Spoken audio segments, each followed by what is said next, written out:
siendo el objeto de esta audiencia conocer del candidato su motivación para el cargo, la forma en que eventualmente desarrollará la función, sus planes de trabajo y medidas que propone, sus valores éticos, vocación democrática y demás aspectos relevantes para el desempeño del cargo para el que ha sido propuesto, se ha preparado un cuestionario para que el licenciado Müller responda en esta audiencia. Previo al mismo, se invita al postulante a presentarse y a exponer cuanto considere oportuno. Licenciado Müller.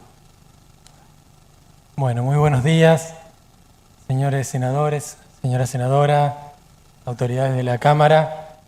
En primer lugar, agradecer la deferencia que en este contexto tan particular se haya hecho presente la comisión en pleno de manera presencial. Y bueno, saludo también a Amílcar a la distancia, al senador Henrever. Creo que habla también de la importancia y la trascendencia que le otorga este cuerpo y la comisión en particular a la temática que nos convoca.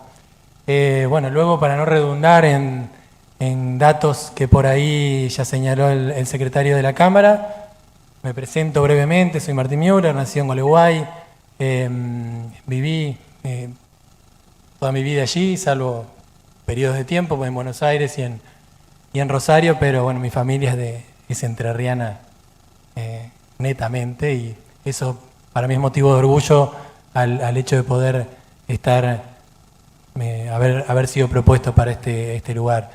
Me formé en la escuela pública, me gradué en la escuela normal en el nivel secundario, fui presidente del centro estudiante, dato que para mí es relevante a los fines de la importancia que le damos a la participación democrática de nuestros estudiantes. Luego me fui a estudiar a Rosario, volví, ni bien me gradué, porque siempre estuvo en mi vocación no solo la docencia como profesión, sino también la participación pública, una vocación personal que también proviene de una historia y una tradición familiar. Mi mamá y mi papá, digamos, fundamentalmente eran militantes políticos, toda su vida lo fueron. Mi papá falleció en el año 2001 y sin duda que él fue quizá mi principal ejemplo en la vida, porque al momento de morir, él murió sin nada,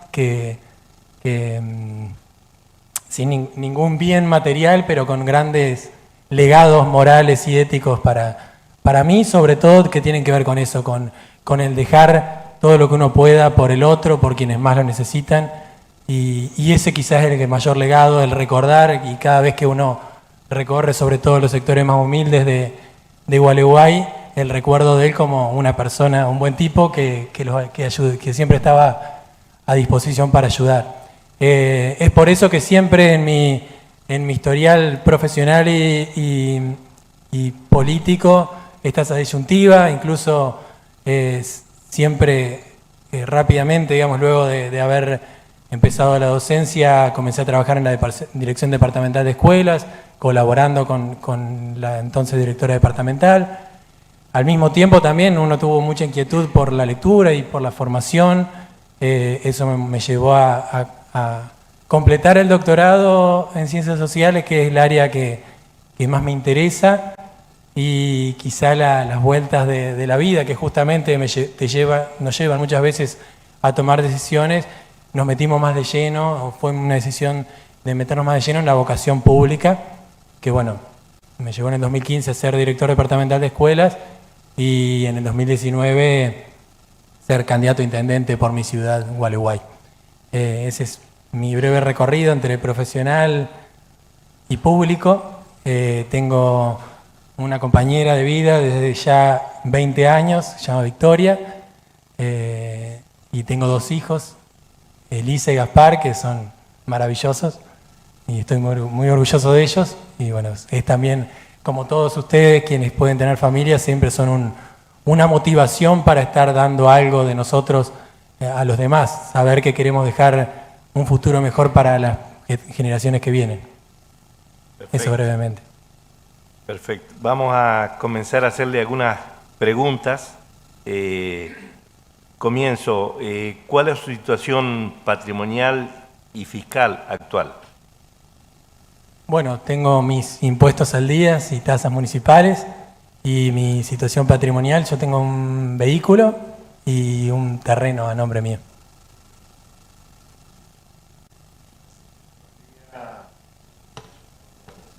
Con Martín Müller. Concretamente, le quisiera preguntar cuáles son sus propuestas para la articulación entre el sector educativo y las demás estructuras del funcionamiento del Estado provincial. Nosotros, desde que comenzamos la gestión de manera provisoria, luego del 10 de diciembre, luego de la asunción en el segundo mandato de nuestro gobernador Gustavo Bordet, asumimos como una impronta y una necesidad y un mandato también de la gestión provincial la articulación con las restantes áreas de gobierno.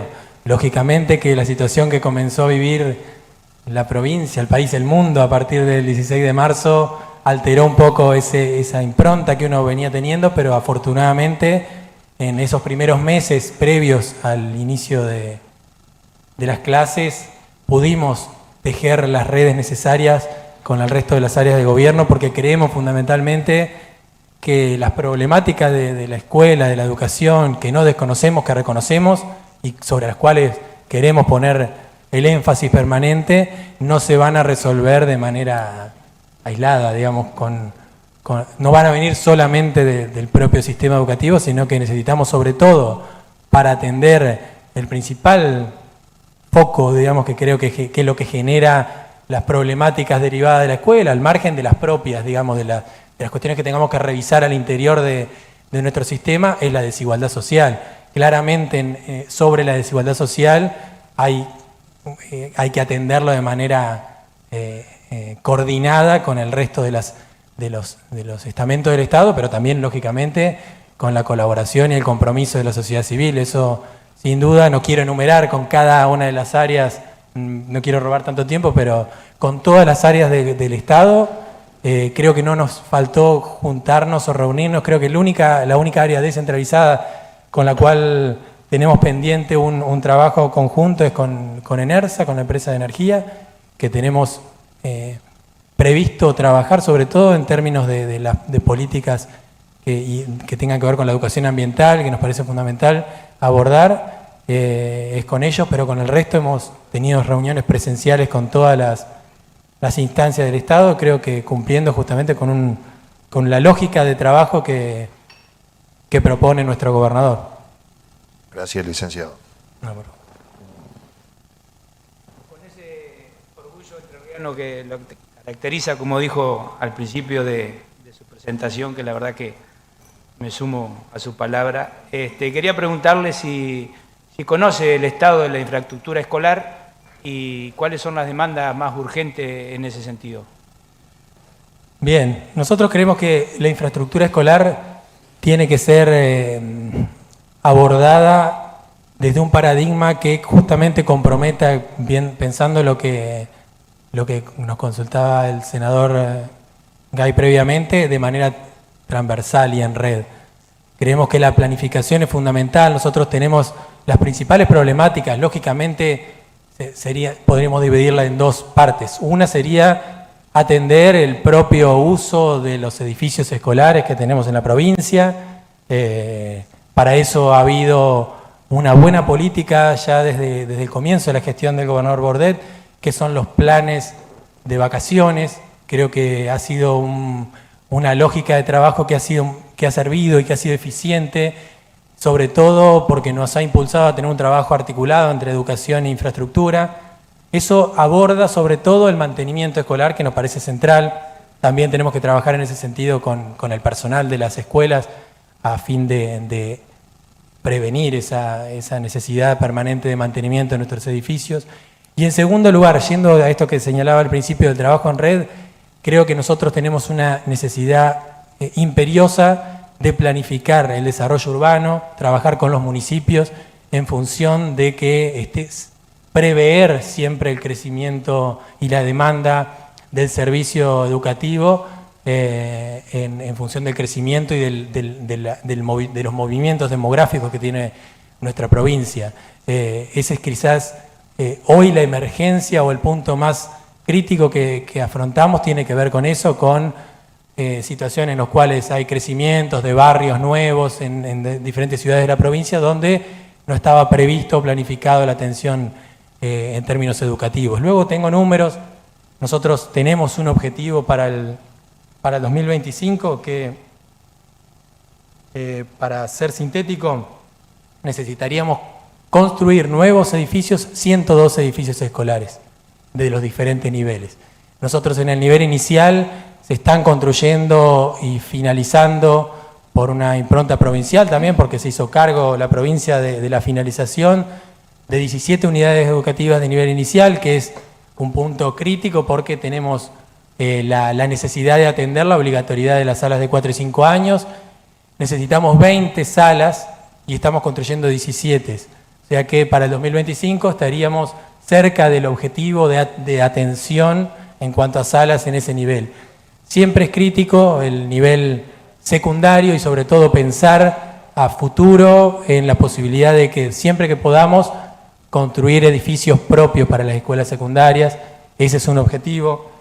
Nosotros vemos que en secundaria deberíamos construir en el mediano y largo plazo, obviamente contemplando la coyuntura financiera y las posibilidades de articulación que nosotros vemos con muy buena perspectiva entre nación y provincia, porque claramente en educación son muy importantes los aportes que realiza la nación en cumplimiento de la ley de financiamiento educativo.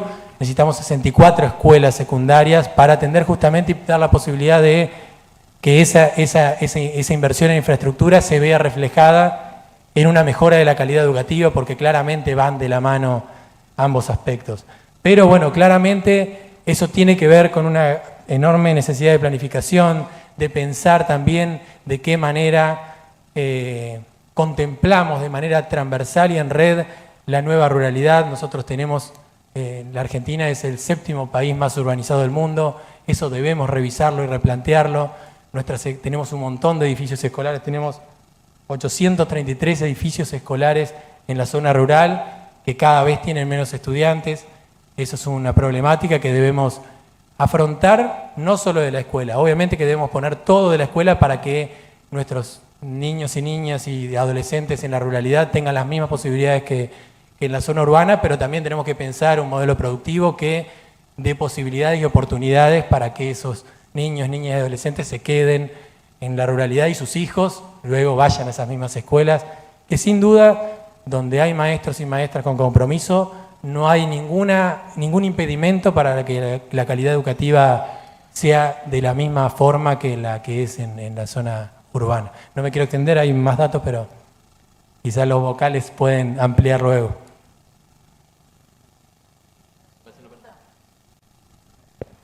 En este nuevo contexto que te toca hoy con respecto a esta pandemia y a lo que significa la educación y lo que se está viviendo ahora, ¿qué es lo que a vos desde el lugar que vas a ocupar, en el caso de que esto se extienda, tienen algún proyecto, proyecto de trabajo, cómo se van a manejar con el tema de las evaluaciones? ¿Qué es lo que te deja vos esto desde el lugar que estás ocupando o que vas a ocupar ahora? Quizás ha sido más público los pasos que ha dado el Consejo General de Educación a partir del 16 de marzo en torno a la propuesta de contenidos en casa, de qué manera fuimos abordando esta situación excepcional de emergencia. Por lo tanto, no quisiera profundizar o ahondar tanto. Si hay dudas o consultas respecto a eso, lo hago. Sí, por ahí puedo poner el foco en esta etapa particular de la propuesta de contenidos en casa que tiene que ver con eso, con la necesidad de evaluar. ¿Qué consideramos nosotros como prioritario? Evaluar tiene muchas aristas, el proceso de evaluación en educación. Para nosotros es fundamental pensar qué hemos hecho en estos 2 meses y evaluar eso fundamentalmente. Darle herramientas a nuestros docentes para que vean en una situación de educación remota, porque ni siquiera aún, no me arriesgo a decir que estamos haciendo educación a distancia. La educación a distancia requiere una planificación, un proceso que es mucho más complejo y sobre el cual aspiramos a trabajar el día después de esto. Eso sí va a quedar como algo que vamos a trabajar para cuando comience la nueva normalidad. Hoy estamos haciendo educación remota, estamos trabajando desde la virtualidad, desde la no presencialidad, con los contenidos que podemos y que hemos llegado, digamos. Uno está satisfecho en cuanto a que son muy pocos los chicos, chicas, estudiantes de la provincia que no han tenido vínculo en este tiempo con la escuela. Lógicamente que es muy dispar y muy desigual esa llegada, y eso sobre eso está puesta la evaluación. Queremos tener un informe en las próximas semanas que vaya en concordancia con la finalización del primer trimestre, que es el 31 de mayo, y en el mes de junio saber que las familias sepan qué han podido hacer sus estudiantes, integrantes de la familia, sus hijos e hijas, que los docentes sepan para que ese informe cualitativo, sin nota, porque no podemos caer en la injusticia de poner una nota en un marco de tanta desigualdad, que ese informe cualitativo sea un insumo para evaluar y sí ver la calificación y la posible promoción de los estudiantes al finalizar el ciclo lectivo 2020, y a su vez la escuela y el Consejo General de Educación sepan dónde está la brújula, que nadie la tiene muy bien calibrada seguramente en ningún área en el mundo. Todos estamos trabajando sobre la marcha y en el día a día, pero realmente viendo que esto se ha extendido tanto tiempo y que probablemente se extienda un tiempo más, queremos tener un marco de certezas. Sabemos que las certezas van a venir del área sanitaria y epidemiológica, pero nosotros queremos tener desde educación un objetivos de mediano plazo a los cuales llegar. Es decir, bueno, hasta las vacaciones de invierno vamos a hacer este proceso de evaluación, saber dónde estamos parados, a quiénes y cómo hemos podido llegar, y empezar a pensar la vuelta a clases con lo hecho hasta acá. En la vuelta a clases, sin duda lo que se va a imponer, y creo que es una oportunidad también, va a ser un modelo híbrido, un modelo blended, como se llama en educación, digamos, que va a combinar la presencialidad con una educación que va a continuar siendo de manera virtual. Para eso, sin duda que vamos a tener que pensar insumos, herramientas, el derecho a la conectividad como un derecho esencial de la población, pero creo que abre muchas oportunidades para abordar e ir al hueso de las transformaciones estructurales que sí o sí necesita nuestra escuela, que es muchas veces es difícil transformarla porque es una estructura muy compleja, que tiene siglos encima, y que lógicamente cada cambio genera una cadena de impactos secundarios. Pero bueno, creo que hoy estamos en un momento de reseteo, pusimos la máquina a cero, hay cosas que vamos a sostener porque la riqueza del aula, la riqueza de la escuela no tiene hoy reemplazo, pero sí tenemos la posibilidad de arrancar algunas cosas del día de la vuelta de cero, probando e innovando a fines de tener de hacer realidad el derecho esencial, personal y público a la educación, de calidad fundamentalmente. Gracias. Sí.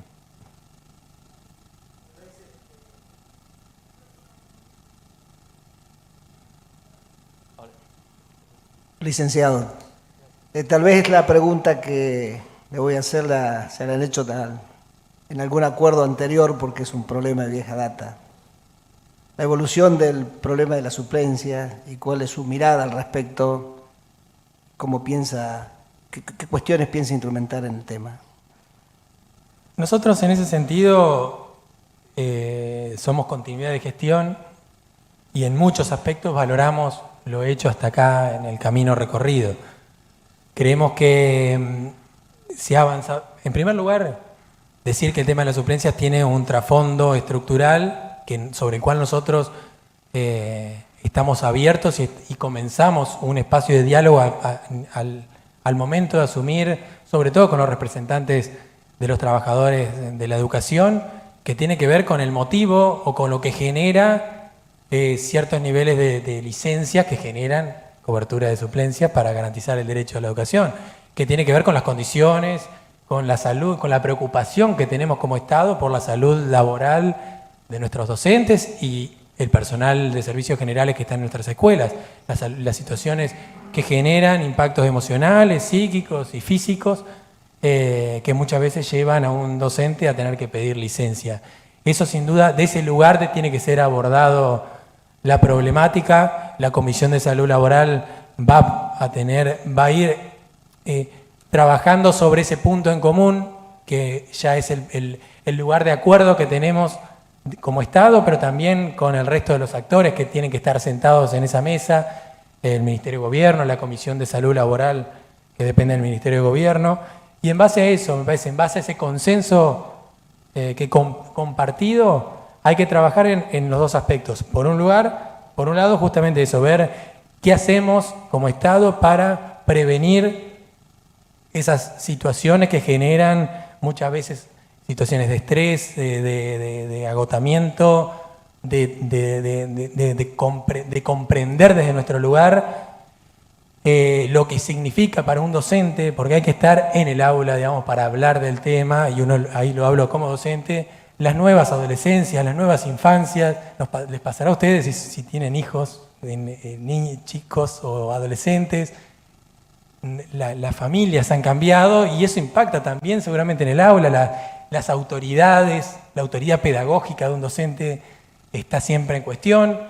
No quiere decir que uno sea nostálgico del pasado y que vamos a volver al modelo autoritario, pero sí se plantea unas situaciones diferentes que no se vivían en otro momento en el aula, y eso sin duda que puede impactar en las condiciones laborales del docente. Pero digo, eso es algo que acordamos entre todos los actores que estamos discutiendo eso. En segundo lugar, lo que decía antes, se ha avanzado en un trabajo que me parece que justamente va ordenando la situación de las licencias docentes, que tienen que ver con la posibilidad de centralizar la Comisión Médica Única, que antes tenía sede en Paraná únicamente, que generaba una burocracia imposible, en la cual era imposible un normal funcionamiento de la regulación de las licencias que se pedían.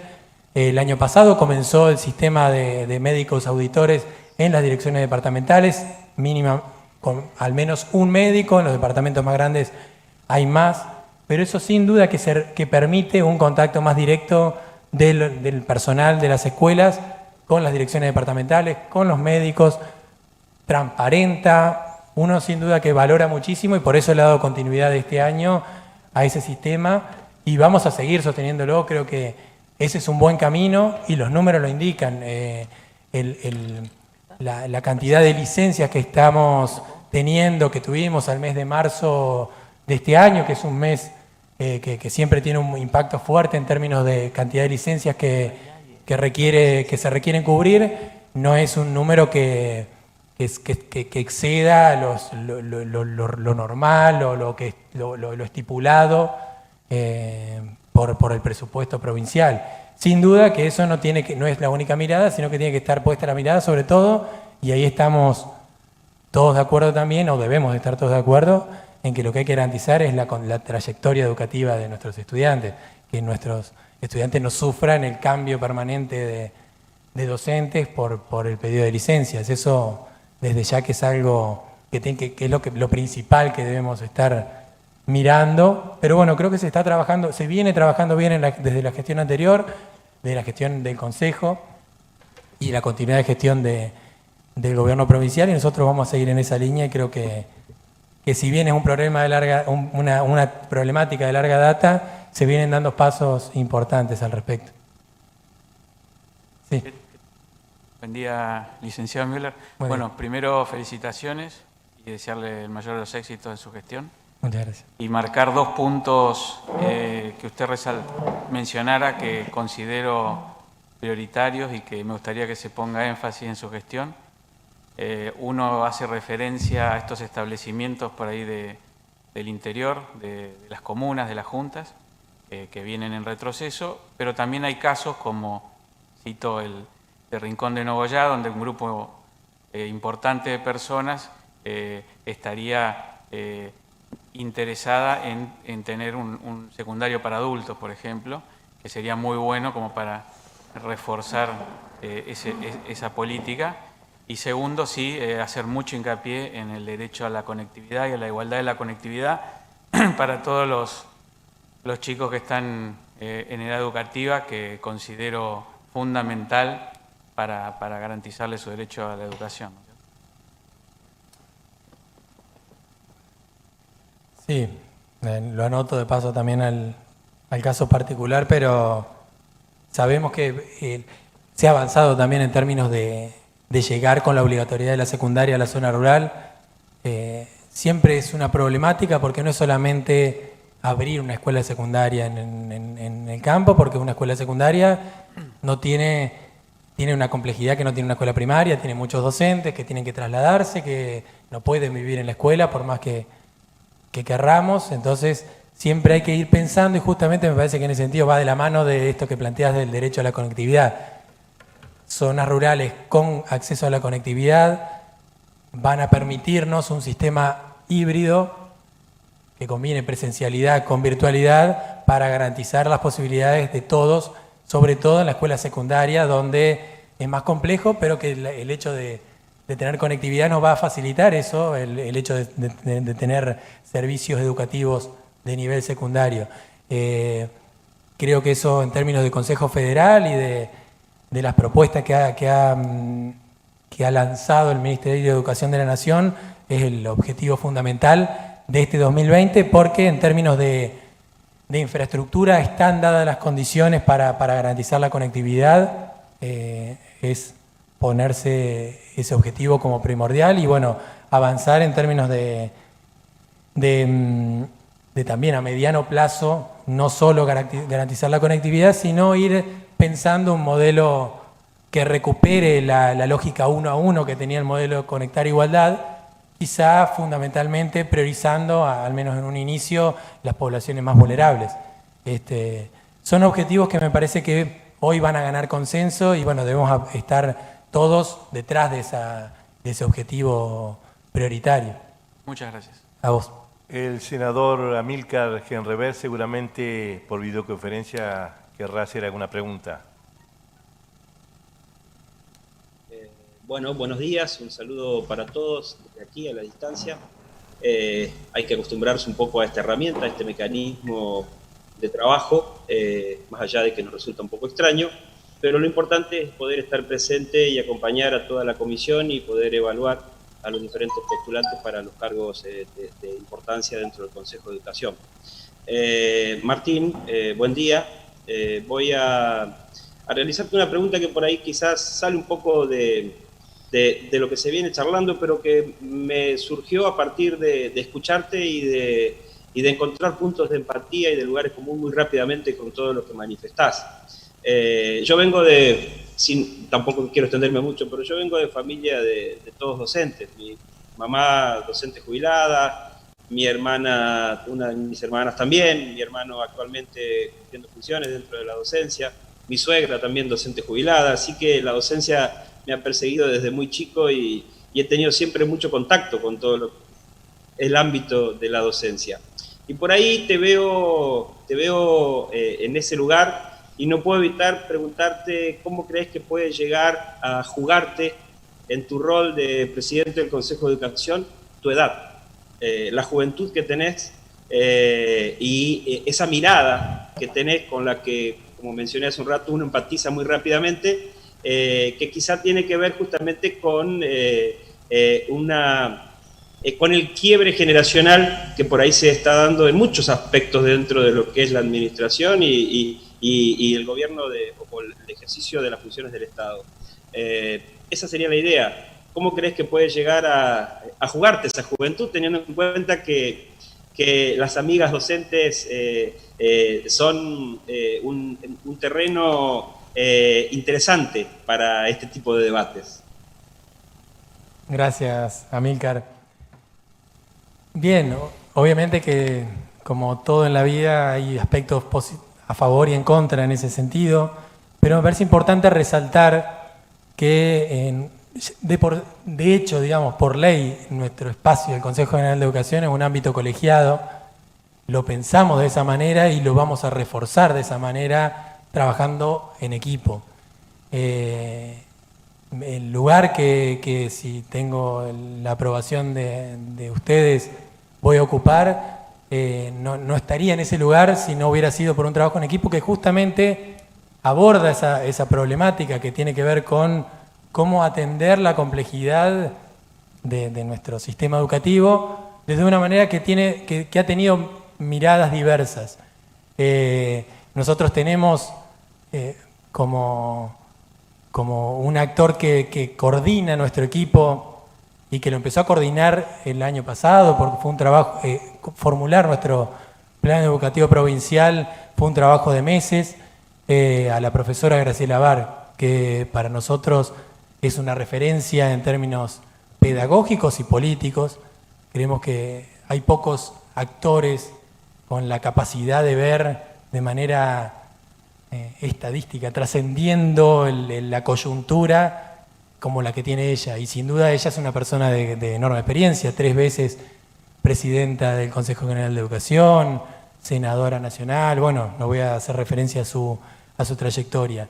Ella coordinó un trabajo que justamente combinaba experiencia y una necesaria renovación, una necesaria mirada que oxigenara lo que pensamos, lo que vemos de la educación, que no estuviera por ahí tan entrampada en lógicas más tradicionales que impiden o hubieran impedido posiblemente enfrentar este momento que necesita tanto de mirar todo de nuevo y liberarse de las ataduras que tiene nuestro sistema y que son muchas veces tan rígidas. Creo que en ese sentido el equipo que conformamos de vocales y directores de nivel y modalidad combina eso, una mirada de juventud, pero también de mucha valoración de la experiencia y de la formación profesional, y creo que en este corto trayecto que hemos transitado en la gestión no puedo estar más que orgulloso de ellos. Senador Morcho, quería intervenir. Gracias, presidente, por dejarme intervenir sin ser miembro de la comisión. Quiero decirle que vine especialmente a esta audiencia por varias razones. Primero, porque me interesa muchísimo quién va a ser el postulante para el CGE, que es un cargo muy, muy importante. Segundo, porque era un ciudadano de Gualeguay quien se postulaba. Y tercero, porque era Martín. La pregunta es preguntarte si te vas a manejar de la misma manera que te manejaste en la departamental de escuelas, ahora a cargo del CGE. Porque vos destacaste en tu presentación que siempre hiciste política, pero también convivimos 4 años, yo como senador opositor y vos a cargo de la departamental de escuelas de Gualeguay. Y quiero destacar que siempre que te llamé me atendiste, siempre que hubo una controversia o una dificultad, sobre todo en las escuelas rurales, estuviste y nos pusimos a buscar la solución en conjunto. Y quiero destacar eso, porque se pueden hacer las dos cosas, como vos mostraste en tu presentación. También, esa sería la segunda pregunta, noté que sos un orgulloso entrerriano de nacimiento, y decirte que también habemos entrerrianos adoptivos, que también estamos orgullosos de serlo. Y quedarnos con esas dos cosas, ¿no? Con el orgullo de ser entrerriano y con esa capacidad que tuviste en estos 4 años de dejar de lado la política para atender a un senador opositor, y no dudo que lo vas a seguir haciendo. Bueno, muchas gracias, senador Morcho, por sus palabras. Realmente, bueno, agradezco, como lo hice previamente, a toda la comisión, pero en particular a quien fue en la gestión en el Senado anterior, presidente de la comisión. Por eso resalto y reconozco su compromiso con este ámbito del Estado y de la sociedad, que es la educación. Sin dudas que si hay una motivación por la cual uno acepta tamaño desafío, como es tener la responsabilidad del Consejo General de Educación, tiene que ver con la confianza que nos genera la conducción de este proceso, que es el gobernador Gustavo Bordet. Creo que su mandato ha tenido esa impronta y uno no hace más que, si bien puede tener la cualidad personal de tener una amplitud al diálogo, también tenemos un mandato político de poner por encima de todo las problemáticas y los temas que atraviesan a la sociedad entrerriana por sobre cualquier diferencia partidaria que podamos tener o de miradas respecto al mundo, a la sociedad, que son bienvenidas y que justamente en base al interés político, a uno sentirse con esa vocación política, cualquier ámbito en el cual podamos discutir ideas, uno se siente pleno, es el lugar que necesitamos para sentirnos vivos, y nos encanta pelearnos, y nos gusta pelearnos, pero sobre todo nos gusta lograr encontrar el punto en común, porque sabemos que encontrando el punto común es donde vamos a hacer una sociedad, vamos a empezar a construir una sociedad mejor. Así que desde ya ojalá que eso que hicimos en el departamento de Gualeguay de a poco pueda ser reconocido en el resto de los departamentos de la provincia, que nos encuentre trabajando de la mano y codo a codo todos, porque eso también no va a ser solamente una actitud personal, sino que es la línea de trabajo que marca nuestro plan educativo provincial y que va a ser el mandato que van a tener cada uno de los funcionarios que integren el Consejo General de Educación a partir de nuestra gestión.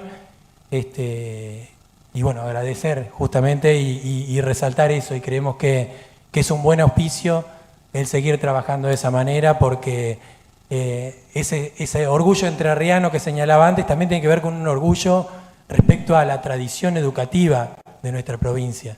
Nuestra provincia este año cumple 150 años de la primera escuela normal del país.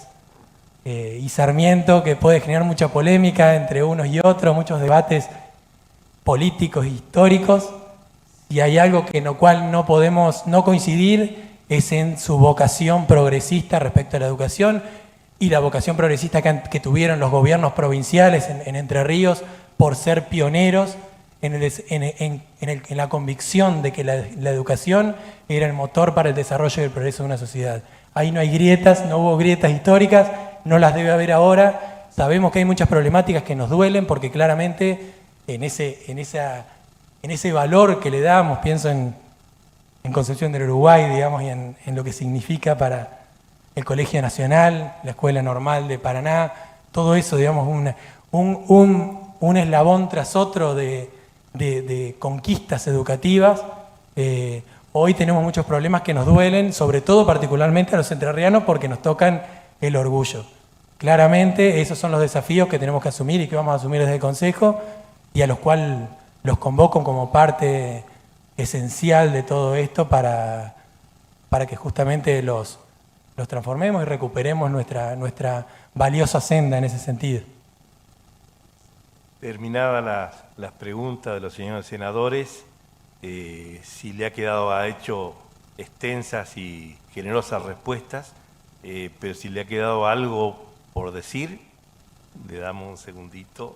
Si no, No, bueno, no creo que el posible cierre lo fui sosteniendo en varias de las respuestas. Nos parece importante que se refleje el trabajo que hemos hecho previamente en el plan educativo provincial. Hay 100 propuestas que a nosotros nos pareció desde un inicio importante que fueran públicas. Saber por qué debemos ser evaluados el día que dejemos el cargo. Nos parece importante tener un norte y que seamos evaluados en base a eso, y también en base a datos públicos, que creo que es una demanda que esperamos en un breve lapso de tiempo socializar con ustedes, para que sepan dónde estamos parados y hacia dónde queremos ir en el año, cuando lleguemos al año 2023 y sea la finalización de nuestra gestión al frente del Consejo. Licenciado Muli, agradecerle en nombre de la Comisión su buena predisposición para esta audiencia pública, y anunciarle formalmente que próximamente vamos a reunirnos para dictar dictamen. Bueno, muchísimas gracias a todos y a todas.